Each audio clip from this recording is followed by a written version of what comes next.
I don't expect most people to have heard the word misandry. Your spell checker won't recognise it.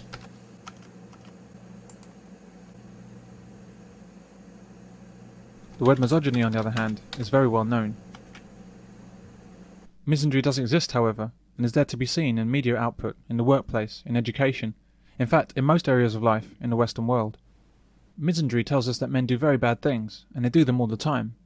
They rape women, they molest children, they beat their wives, they sexually harass their colleagues, they're deadbeat dads, they start wars, they can't communicate, they're controlling, they smell, they're hairy, and they don't wash.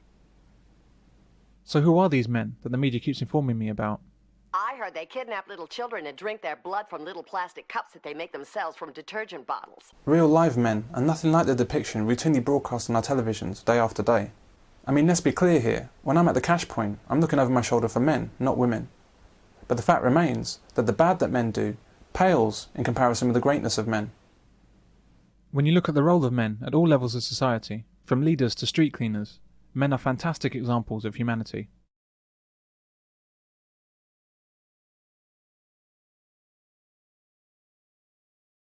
In my opinion, misandry exists as a direct product of feminism. The hatred of men serves a purpose for government, charities, and large-scale businesses.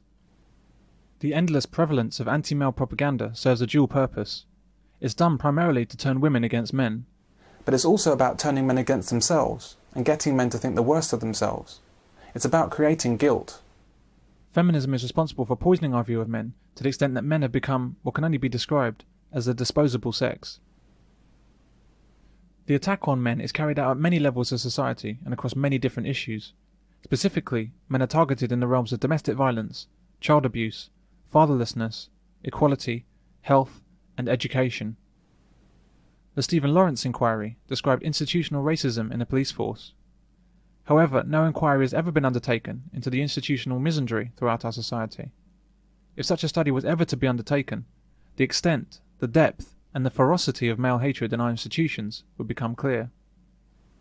However, most men I've met are unaware of the true extent of misandry, the extent of hatred against men in Western society. It's enormous, and it's perpetrated against men from the time of their birth right up to death, which comes from men far earlier than it should.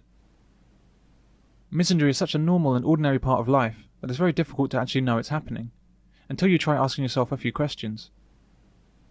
Why do 80 men kill themselves every week? Why are over 90% of the homeless men? Why do men die 6 years earlier than women? Why have you never seen a female refuse collector? Why is there a breast cancer awareness month in the UK? Why have you never seen a news headline about the rape of a man?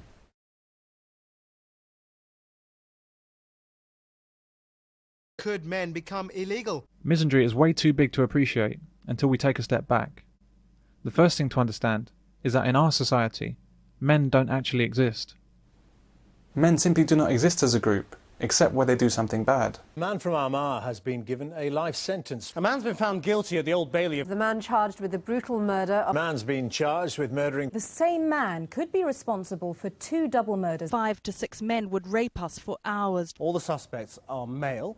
The man convicted of killing the former. The man accused of raping and murdering. This tragedy is man-made. Police across the country are hunting this man. There are con men and gunmen, and there are manhunts. The gunmen were branded as terrorists. 1 gunman and 2 accomplices.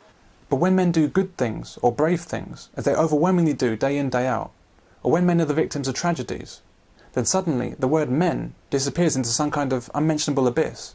A Canadian submarine with 57 on board drifts in heavy seas. Royal Navy and RAF assets. Just tell us about the number of people on board. There's 57 crew. There was 9 personnel who reported smoke inhalation. 2 of concern, but none of them require a medevac from the submarine. To reach 13 coal miners who were trapped after an explosion in West Virginia. We believe the individuals might be located. People die on roadworks simply because they're trying to mend our roads and make them better for us.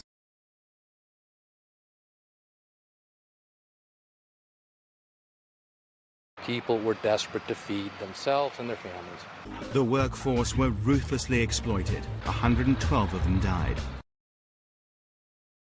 The lives of future passengers depend on the steady hands of these craftspeople and engineers.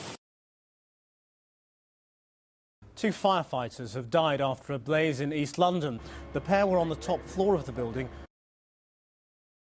4 RAF crew are feared dead. None of the crew members have been found. 5 soldiers were killed. 4 bodies have been found near. Contact with the crew was lost. 5 members of the regiment were killed. 3 US soldiers died there today, but 9 others have been killed. The soldier was airlifted to Baghdad for treatment.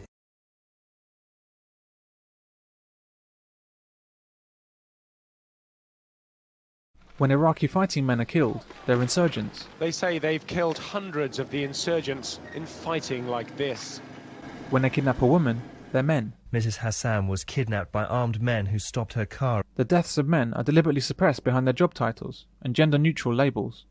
Men are reduced from human beings to human doings.